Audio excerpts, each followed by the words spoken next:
Welcome to my channel. My name is Aradhana Tiwari. मैंने आपको previous video में संज्ञा पढ़ाया था, संज्ञा से रिलेटेड क्वेश्चन आंसर करवाए थे। आज मैं आपको पढ़ाने वाली हूँ सर्वनाम। आपको पता होगा सर्वनाम किसे कहते हैं। सर्वनाम बताएं आप, सर्वनाम किसे कहते हैं।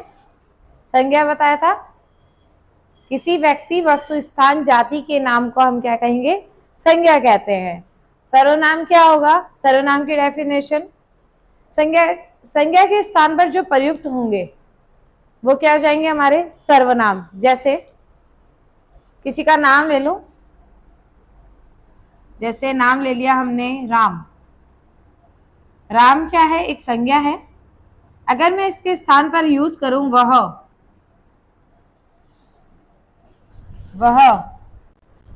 तो ये क्या हो जाएगा हमारा, ये हो जाएगा हमारा सर्वनाम हो जाएगा। जैसे हो जाएगा सीता, सीता के जगह में अगर मैं कुछ और यूज कर दूं, सीता, सीता खेल रही है, वह खेल रही है, तो ये भी क्या है, सर्वनाम।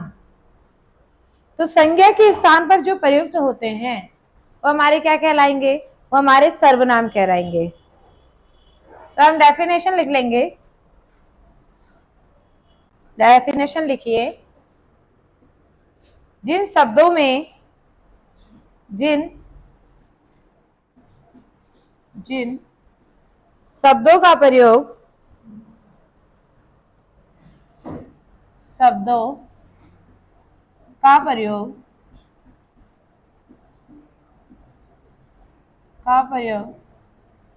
संज्ञा के स्थान पर किया जाता है, संज्ञा के स्थान पर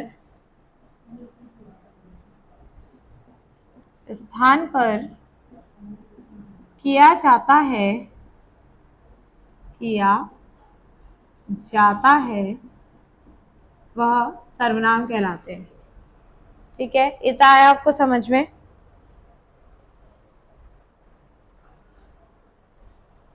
लिख लो, वह सर्वनाम कहलाते हैं।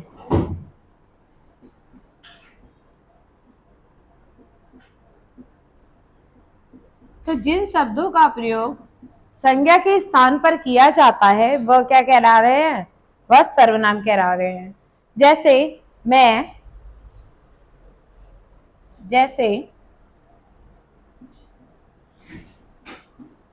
मैं, आप, तुम, वह, वे और भी बहुत सारे डैश डैश डैश आदि, कि जो भी संज्ञा के स्थान पर प्रयुक्त किए जाएंगे वो हमारे सर्वनाम कहलाएंगे। जैसे मैंने आपको बता दिया, मैं, आप, तुम और क्या क्या, कौन, क्या, जो। आप इसके आगे बढ़ा सकते हैं, कौन, क्या, जो खुद से लिख लीजिएगा, सो, कोई आदि। इतना आया। अब आगे चलते हैं, सर्वनाम के भेद पढ़ेंगे हम। सर्वनाम कितने प्रकार के हैं, तो हमने सर्वनाम कितने प्रकार के बताएंगे, बताएं आप कितने प्रकार के होते हैं सर्वनाम। तो सर्वनाम की बात करते हैं, सर्वनाम के भेद कितने होते हैं। तो सर्वनाम के भेद होते हैं हमारे 6। इसे मैं मिटा रही हूं।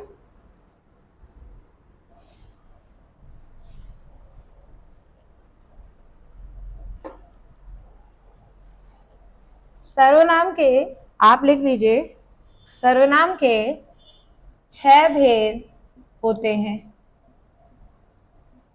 कौन कौन से होते हैं,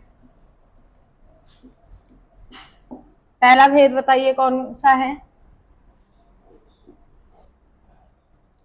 तो सर्वनाम के भेद की बात कर लेते हैं। पहला है पुरुषवाचक सर्वनाम। पहला क्या है, पुरुषवाचक सर्वनाम।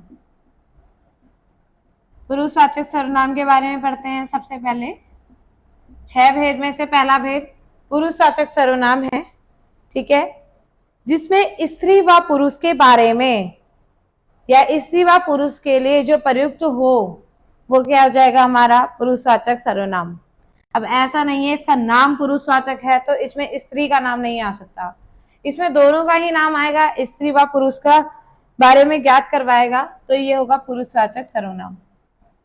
तो आप क्या लिखोगे, स्त्री व पुरुष दोनों के लिए, स्त्री व पुरुष दोनों के लिए, दोनों के लिए प्रयुक्त होता है, दोनों के लिए प्रयुक्त होता है। इसके भी तीन भेद होते हैं, इसके तीन भेद कौन कौन से हैं? एक होता है हमारा उत्तम पुरुष, उत्तम पुरुष, उत्तम पुरुष। दूसरा है हमारा मध्यम पुरुष, उत्तम मध्यम। और तीसरा क्या हो जाएगा हमारे पास? तीसरा हो जाएगा हमारे पास अन्य पुरुष, अन्य पुरुष। इतना आया।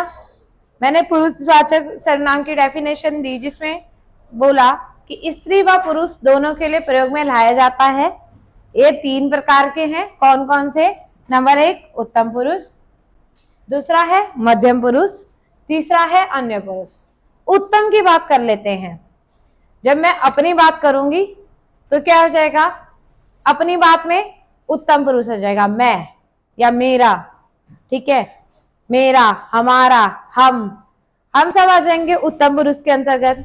अगर मैं किसी दूसरे व्यक्ति की बात कर रही हूं, मतलब मेरे साथ कोई और बात कर रहा है, तो तुम, मतलब जैसे आप हो तो आप, तुम, तुझे, तुम्हें, तो आप किस में आ जाएंगे? मध्यम पुरुष में आ जाएंगे। और अगर हम दोनों बैठ के किसी तीसरे व्यक्ति की बात करते हैं तो वो किस में आ जाएगा? वो अन्य पुरुष में आ जाएगा। इतना आया आपको समझ में? यह होता, तो हम क्या लिख लेंगे?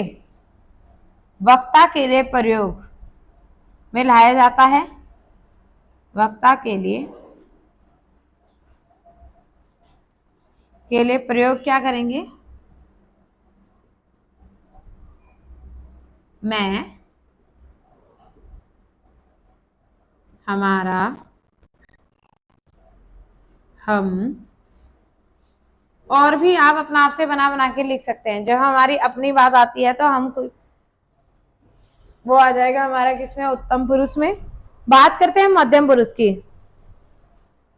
तो जो सुनने वाला होगा वो क्या होगा? वो हमारा होगा मध्यम पुरुष में आएगा। जैसे लिख लो, सर्वनाम का प्रयोग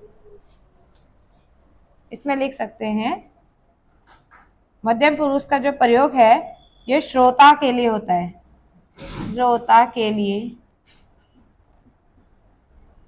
प्रयोग में लाया जाता है, श्रोता के लिए प्रयोग में लाया जाता है।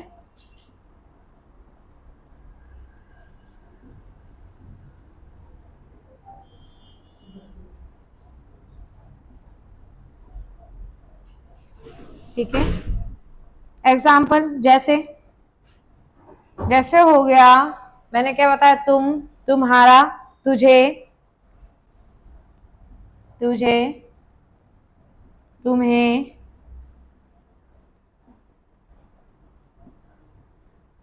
तुम, ये सारे ये प्रयोग में मध्यम पुरुष के में आ जाएंगे। अन्य पुरुष की बात कर लेते हैं। अन्य पुरुष में क्या आएगा? जब हम तीसरे व्यक्ति को इंडिकेट कर रहे हो, तीसरे पुरुष की बात कर रहे हो, तो क्या जाएगा? वो अन्य पुरुष में आ जाएगा। तीसरे या अन्य व्यक्ति के लिए प्रयोग में लाया जाता है, के लिए प्रयुक्त प्रयोग में लाया जाएगा।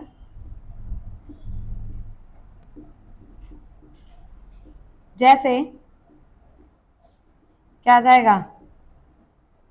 वे, जैसे वे वे खेल रहे हैं, वे पढ़ रहे हैं, वे नाच रहे हैं, ठीक है। या यह वह घूम रही है, और क्या, इन्हें उन्हें इन्हें घूमने जाने दो। तो ये सब क्या आ जाएंगे, ये अन्य पुरुष में आ जाएंगे। इतना आया आपको समझ में? तो आप इसका स्क्रीनशॉट ले लीजिए, आगे मैं पढ़ाऊंगी आपको दूसरा भेद।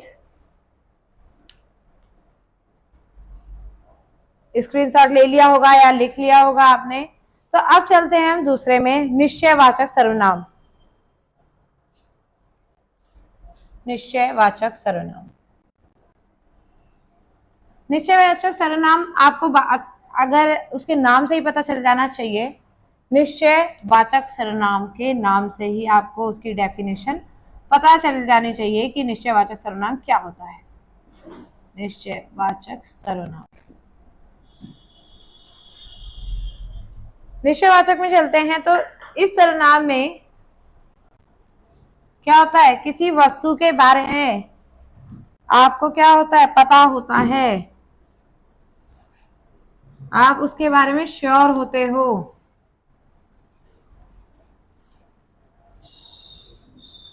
तो निश्चयवाचक सर्वनाम क्या हो जाएगा? निश्चयवाचक सर्वनाम किसी वस्तु या किसी के बारे में हमें ज्ञात हो या हमें उस चीज का बोध हो। तो हम लिख सकते हैं कि किसी व्यक्ति या वस्तु का, किसी व्यक्ति या वस्तु का बोध हो, या हमें उसकी जानकारी स्पष्ट हो, तो ये हमारा क्या हो जाएगा, निश्चयवाचक सर्वनाम। इतना है आपको समझ में? जैसे उदाहरण देख लेते हैं, वह उसकी उसकी कलम है, एक ये हो गया। तो सर्वनाम क्या होगा इसमें, वह उसकी कलम है में वह हमारा क्या है, सर्वनाम है। और हमें निश्चित है कि वह उसकी कलम है। यह मेरा पेन है तो ये मेरा ही पेन है, निश्चित है। तो ऐसे ही क्या हो जाएगा, निश्चयवाचक सर्वनाम का समझ में आया कि वह उसकी कलम है, वह मेरी गायें हैं, वे तुम्हारे दोस्त हैं, वह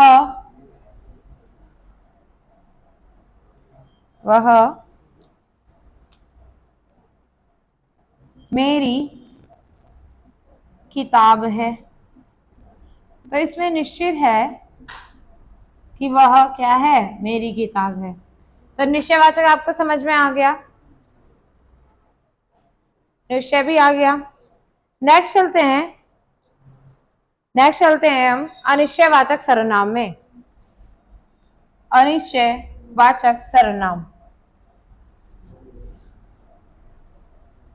अनिश्चयवाचक सर्वनाम में चलेंगे। तो अनिश्चयवाचक में क्या होगा, हमें नहीं पता होगा, जानकारी नहीं होगी। अनिश्चयवाचक सर्वनाम क्या होता है, जहां पर हमें किसी निश्चित वस्तु का बोध नहीं होता है, जहां पर हमें किसी निश्चित वस्तु का बोध नहीं होता, वह क्या कहलाती है, अनिश्चयवाचक सर्वनाम। जैसे कोई आया है, मुझे नहीं पता कौन आया है, लेकिन क्या है, कोई आया है, दरवाजा खटखटाया। बारिश होने वाली है, मौसम को देख के बताया है बारिश होने वाली है, जरूरी नहीं है कि बारिश होगी। तो ये क्या है, अनिश्चित। तो क्या डेफिनेशन बनेगी इसकी, डेफिनेशन मैंने आपको बताई कि जहां पर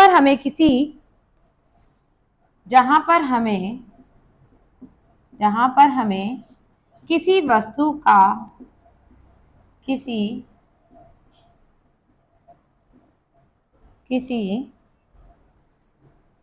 वस्तु का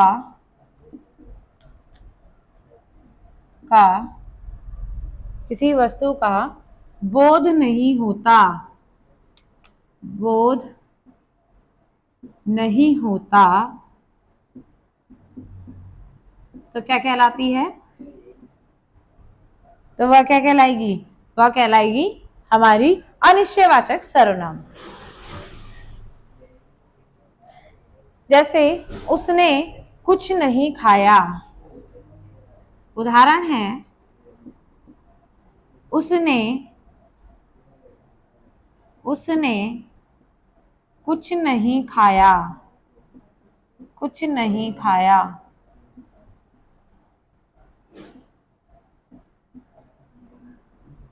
ठीक है, उसने कुछ नहीं खाया, कुछ हमें नहीं पता कि कुछ खाया कि नहीं खाया, कुछ हमारा क्या है? अनिश्चयवाचक। कुछ नहीं खाया। कोई पूछे तो क्या बोलेंगे? कोई कोई कोई कोई पूछे तो क्या बोलेंगे? तो कोई क्या है? हमारा अनिश्चयवाचक। हमें नहीं पता कि क्या बोलना है। ठीक है, तो अनिश्चयवाचक की आप डेफिनेशन लिख लीजिए कि जहां पर हमें किसी वस्तु का बोध नहीं होता है वो अनिश्चयवाचक सर्वनाम होती है। जैसे उसने कुछ नहीं खाया, कोई पूछे तो क्या बोलेंगे, क्या कोई आया है? तो ये हमारे क्या हो जाएगा? अनिश्चयवाचक सर्वनाम हो जाएगा। नेक्स्ट चलेंगे हम संबंधवाचक सर्वनाम पे। संबंधवाचक सर्वनाम ये मिठा रही हूं मैं। संबंध बताएगा अब हमें। संबंधवाचक सर्वनाम नाम से ही पता चल रहा है कि क्या इसकी डेफिनेशन होनी चाहिए। तो संबंधवाचक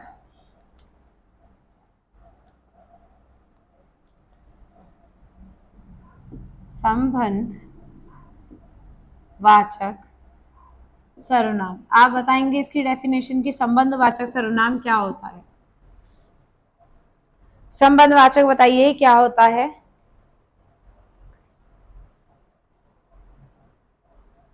तो हम क्या करते हैं कि किसी बात को बताने के लिए किसी व्यक्ति से या किसी वस्तु से संबंध कर देते हैं, वो हो जाएगा हमारा संबंधवाचक। तो आप डेफिनेशन ये लिख सकते हैं कि किसी दूसरी बात का संबंध किसी दूसरी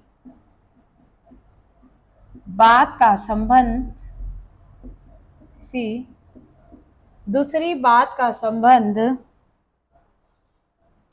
किसी दूसरी बात का संबंध बताने हेतु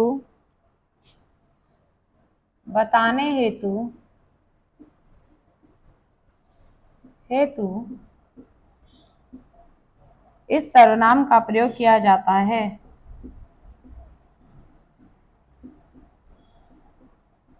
इस सर्वनाम का प्रयोग किया जाता है। प्रयोग किया जाता है तो क्या कहलाएगा? संबंधवाचक सर्वनाम। इतना आया समझ में आपको? जैसे उदाहरण देखें इसका। उदाहरण देख लेते हैं।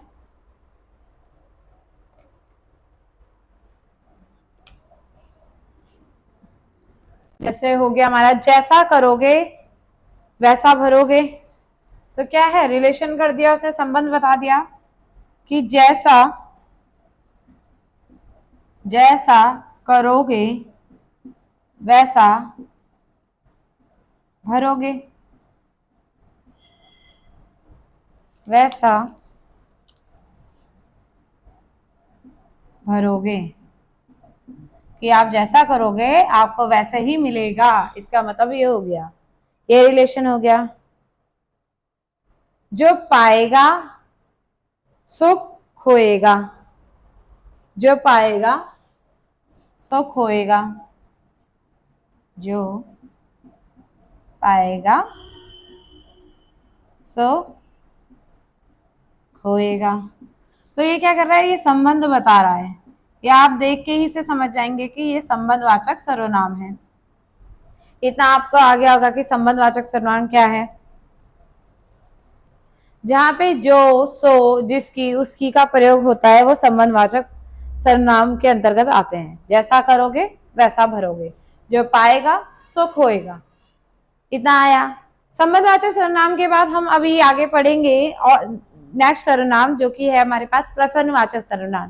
प्रश्नवाचक सर्वनाम क्या होता है? प्रश्नवाचक सर्वनाम के बारे में अगर हम बात करते हैं तो क्या क्वेश्चन, जिसमें क्वेश्चन मार्क लग जाए, ठीक है, तो क्या होगा कि जैसे तुम दिल्ली कब जाओगे, तुम कुछ खाओगे, क्या वह दिल्ली से आ गया, ये सब क्या है, प्रश्नवाचक सर्वनाम के अंतर्गत आते हैं। ठीक है, तो इन सर्वनाम का प्रयोग जो होता है वो प्रश्नवाचक वाक्यों के लिए प्रयुक्त किया जाता है।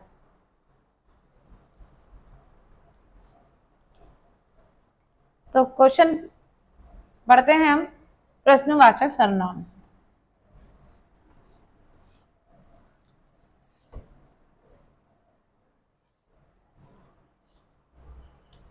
प्रश्नवाचक सर्वनाम, तो डेफिनेशन आप लिख ही लेंगे कि जिसका प्रयोग प्रश्नवाचक के लिए किया जाता है। मैं सिर्फ उदाहरण बता देती हूँ क्योंकि इतना ये वाली चीजें आप खुद से लिख सकते हैं। उदाहरण, उदाहरण क्या है?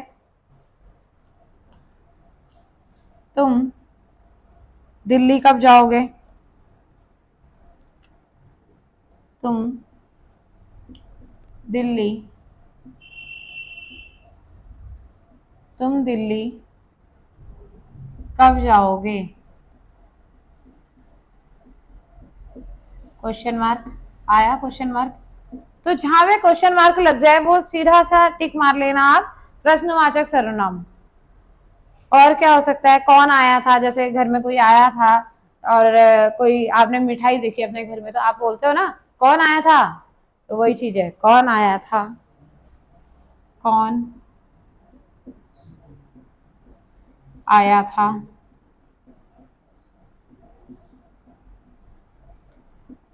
और क्या हो जाएगा, कौन आया था के बाद क्या हो जाएगा, क्या मोहन आ रहा है, क्या मोहन आ रहा है। तो ये क्या हो गए हमारे प्रश्नवाचक सर्वनाम हो गया। तुम दिल्ली कब जाओगे, कौन आया था, क्या मोहन आ रहा है, ये सब किसके अंतर्गत आ गए, प्रश्नवाचक सर्वनाम के अंतर्गत आ गए हैं। नेक्स्ट क्वेश्चन, नेक्स्ट जो हमारा भेद है सर्वनाम का वो हमारे पास है निजवाचक। निज में हम सिर्फ अपनी बात करते हैं, निजवाचक सर्वनाम।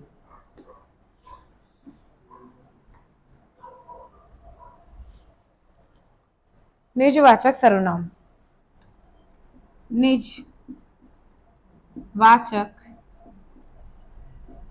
सर्वनाम। निजवाचक सर्वनाम में क्या होगा, यह सर्वनाम स्वयं के अर्थ का प्रयोग बताता है, स्वयं के अर्थ में प्रयुक्त होता है।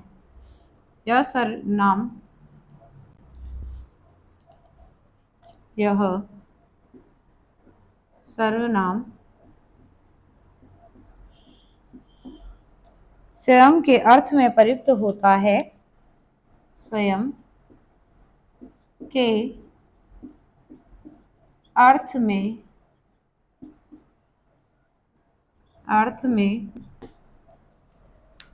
प्रयुक्त होता है, प्रयुक्त होता है। इतना आपको समझ में आया कि ये स्वयं के बारे में बात करेगा। ठीक है, तो ये निजवाचक सर्वनाम कहलाएगा। जैसे कि मैं अपना काम खुद ही कर लूंगा, तो अपनी बात चल रही है ना।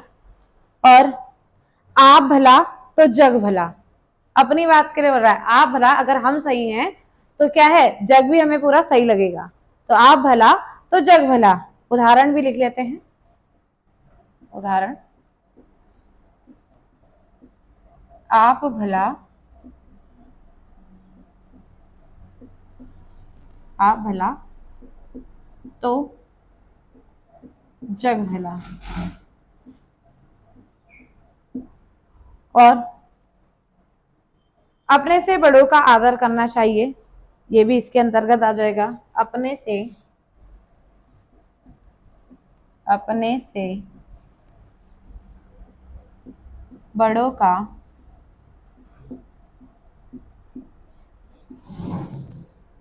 आदर करना चाहिए, आदर करना चाहिए। ये हमारे निजवाचक के उदाहरण हो गए हैं कि निजवाचक की जहां पर हम अपनी बात कर लेते हैं वो हमारा निजवाचक सर्वनाम होता है।